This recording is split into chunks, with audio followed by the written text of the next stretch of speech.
जय जवान जय किसान। लाल बहादुर शास्त्री ने 1965 में ये नारा दिया था, जय जवान जय किसान। तो उन्होंने कभी सोचा भी नहीं होगा कि आज 60 साल बाद भी किसानों की स्थिति में कुछ खास परिवर्तन नहीं हुआ है। और इसके लिए कौन जिम्मेदार है? क्या केवल सरकार है? नहीं, मेरे हिसाब से तो बिल्कुल नहीं। इसके लिए हम लोग सब भी बराबरी के रिस्पॉन्सिबल हैं, क्योंकि हम लोगों ने भी किसानों की स्थिति पे और उनकी समस्याओं पे कभी ध्यान नहीं दिया।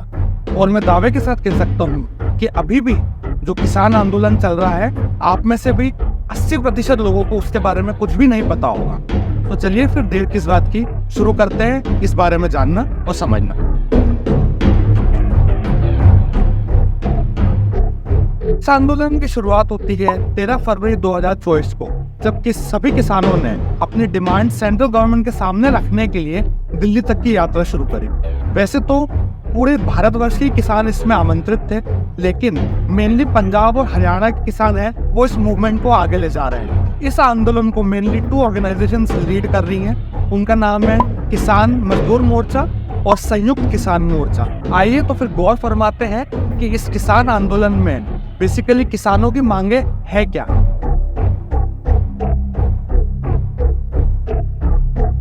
किसानों की पहली और सबसे इम्पोर्टेंट मांग है कि मिनिमम सपोर्ट प्राइस यानी कि एमएसपी की सरकार लीगल गारंटी दे।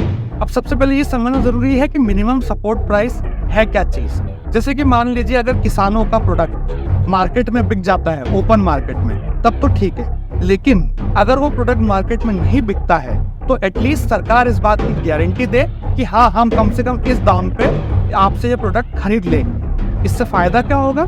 इससे फायदा ये होगा कि किसानों को एक मिनिमम प्राइस तो उनके प्रोडक्ट के लिए मिल ही जाएगा, तो बहुत ज्यादा नुकसान उन्हें नहीं होगा।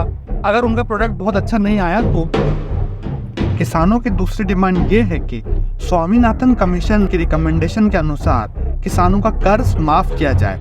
मतलब कि जिन भी किसानों का कर्ज 10,000 रुपए या उससे ज्यादा है, उसे माफ कर दिया जाए सरकार द्वारा। इससे सरकारी खजाने पे करीब करीब 18 लाख करोड़ का बोझ आएगा। किसानों की तीसरी मांग यह है कि 58 साल से बड़े उम्र के किसानों और खेतों में काम करने वाले मजदूरों को सरकार कम से कम 10,000 रुपए महीने की पेंशन दे, जिससे कि उनका भविष्य सुरक्षित रहे। चौथी मांग यह है कि बिजली सेक्टर यानी कि इलेक्ट्रिसिटी सेक्टर का प्राइवेटाइजेशन ना हो, क्योंकि क्या होगा अगर इनका प्राइवेटाइजेशन हो गया तो बिजली के बिल ऊपर जाएंगे और खेती करना और भी मुश्किल होता जाएगा, जो कि ऑलरेडी बहुत मुश्किल है। पांचवी डिमांड यह है कि 2020-21 के किसान आंदोलन के दौरान जिन भी किसानों की मृत्यु हुई थी, उनके परिवार वालों को सेंट्रल गवर्नमेंट कंपनसेशन दे। छठी डिमांड यह है कि लैंड एक्विजिशन एक्ट 2013 को वापस लाया जाए, जिससे कि अगर सरकार किसानों की जमीन लेती है तो उन्हें ज्यादा कंपनसेशन मिले, और अगर वो नहीं देना चाहते अपनी जमीन तो उनसे जमीन भी ना ली जाए। सातवीं डिमांड ये है मनरेगा स्कीम के अंतर्गत किसानों को साल में कम से कम 200 दिन का एम्प्लॉयमेंट गवर्नमेंट प्रॉमिस करे और उन्हें पर डे कम से कम 700 रुपए के हिसाब से दिए जाएं। किसानों की ये भी डिमांड है कि सरकार ये बात उन्हें क्लियरली बताए कि जो एमएसपी सरकार कैलकुलेट कर रही है वो किस बेसिस पे कर रही है। अब देखिए, एमएसपी कैलकुलेट करने के 2 तरीके हैं।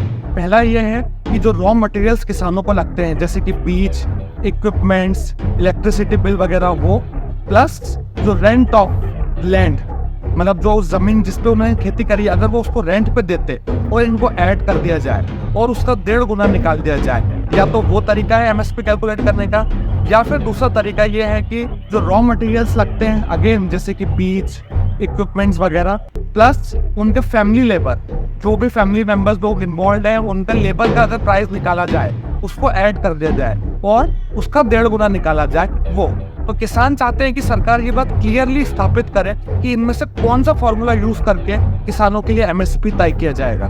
तो ये तो थी किसान आंदोलन की कुछ डिमांड जो किसानों ने सेंट्रल गवर्नमेंट के सामने रखी। अब जानते हैं कि ये आंदोलन पहुंचा किस पड़ाव पर है।